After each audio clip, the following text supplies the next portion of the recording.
लढाऊ बाणा अवघ्या महाराष्ट्राला देऊन संभाजी राजे अमर झाले.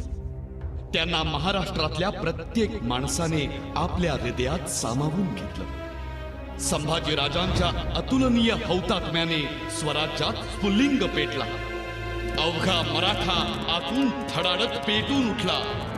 त्यांनी सांडलेल्या रक्ताने प्रत्येकाच्या तलवारीस नैतिक सामर्थ्याचे अधिष्ठान मिळाले. सूर्यांनी जीभ छाटली, पण मराठ्यांच्या तलवारींना लवलवत्या जिवा फुटल्या. त्या गरजत होत्या. औरंगजेबा सांगत होत्या, हे औरंगजेबा, स्वराज्याला दुःख देऊन हसत हसत येथून जाऊ शकणार नाहीस. मराठ्यांच्या पराक्रमाने औरंगजेबाची अवस्था एखाद्या लक्तरा समान झाली.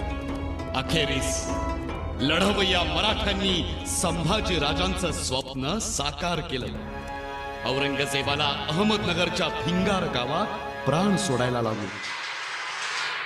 औरंगजेब आला तेव्हा 5 लाख फौज होती, परंतु मेला तेव्हा औरंगजेबाच्या खुलताबाद येथील कबरीजवळ 5 लोकही रडायला हजर नव्हते.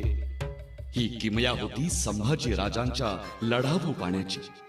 या लढाऊ पाण्याने सह्याद्रीच्या काळ्या पत्थरावर बेलाद कड्या कपारीवर एक ज्वलंत इतिहास लिहिला गेला. छत्रपती शिवाजी महाराजांनी या मातीसाठी कसं जगायचं हे शिकवलं. अशा या शूर आबांच्या शूर छाव्यास, ज्वलंत तेजस छत्रपतींना, महाराष्ट्राच्या महापुरुषास, तमाम महाराष्ट्राचा मानाचा मुजरा.